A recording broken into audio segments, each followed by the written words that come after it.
कामचोर देवरानी। एक बार की बात है, सुषमा अपने पूरे परिवार के साथ खुशी खुशी मोहन नगर में रहती थी। उसकी 2 बहुएं थी, पल्लवी और शिवानी। एक दिन दोनों बहुएं रसोई में काम कर रही होती है कि तभी उनकी सास सुषमा उन्हें बुलाती है। अरे बहू, जरा इधर तो आना। शिवानी, जरा जाकर देखना सासू माँ क्या कह रही हैं। दीदी आप ही देख लो ना जाकर, आपको भी तो सुनाई दे रहा है। अरे मैं आटा गूंद रही हूँ ना, तुम चली जाओ।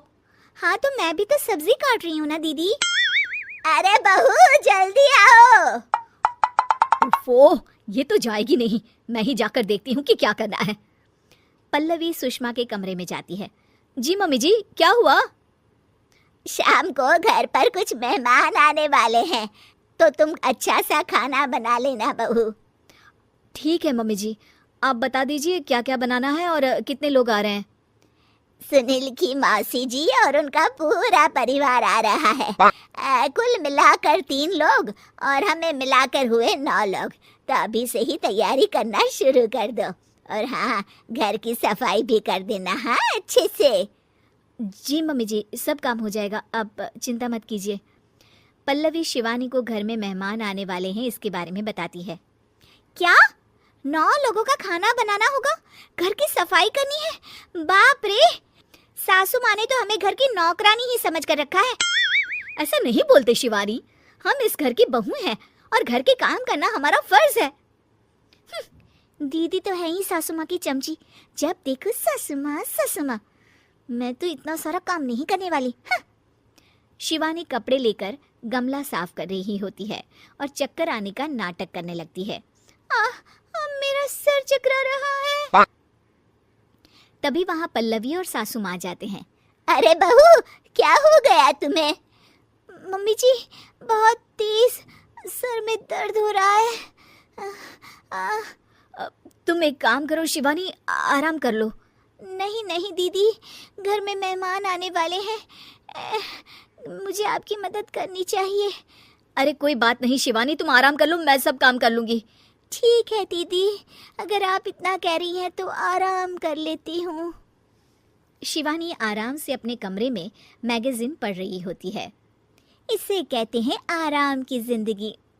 इतना सारा काम। चलो, सारा काम खत्म हो गया, शिवानी को देख आती हूँ। शिवानी अपने कमरे में ईयरफोन में गाने सुनते सुनते सो जाती है और उसके साइड में मैगजीन भी रखी होती है। पल्लवी वहाँ आ जाती है और वो सब देखती है। ओहो, तो मतलब सब काम चोरी का बहाना था। अभी बताती हूँ इसको। घर का सारा काम मुझे करना पड़ा और ये महारानी यहाँ मैगजीन पढ़ रही है, गाने सुन रही है। पल्लवी रसोई से एक प्लेट और चम्मच लेकर आती है और शिवानी को थाली बजाकर उठाने लगती है। शिवानी अचानक से उठती है। उठ गई महारानी, गाने भी सुन लिए, मैगजीन भी पढ़ ली। तुम तो बहुत बड़ी झूठी निकली शिवानी। तुमने सर दर्द का बहाना बनाया ताकि काम करने से बच सको। हाँ, बनाया बहाना, तो क्या करती, इतने सारे काम करती। मुझे कोई शौक नहीं है चापलूसी का।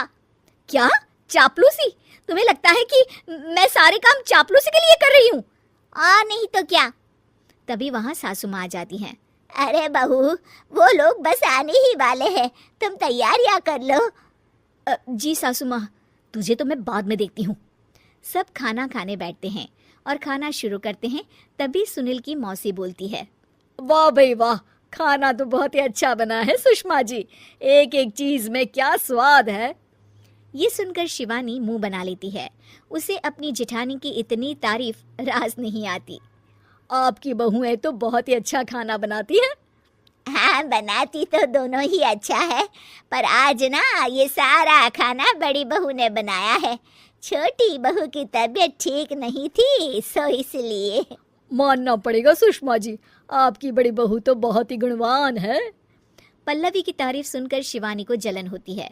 पल्लवी ये सुनकर खुश हो जाती है और शिवानी की तरफ देखकर उसे चिढ़ाती है। कुछ देर बाद मेहमानों के जाने का वक्त हो जाता है। मौसी जी सबके लिए उपहार लाई होती है। वो सबको शगुन के पैसे देती हैं और अंत में पल्लवी के पास आती है। तुम्हारे लिए शगुन का लिफाफा तो है ही, पर बहू तुम्हें एक और उपहार भी मिलेगा इतना अच्छा खाना बनाने के लिए। मौसी अपने सोने के कंगन निकालकर पल्लवी को पहना देती है। ये लो, ये मेरे मनपसंद कंगन है, अब से ये तुम्हारे हुए। धन्यवाद मौसी जी। ये देखकर शिवानी तो पूरी तरह से जल जाती है और गुस्से से रसोई में चली जाती है। तभी वहाँ पल्लवी आ जाती है और उसे अपने कंगन दिखाने लगती है। देवरानी जी, अब आपका सर दर्द ठीक तो है ना? मुझे लगता है कि अब सर दर्द शुरू हो गया होगा आपका।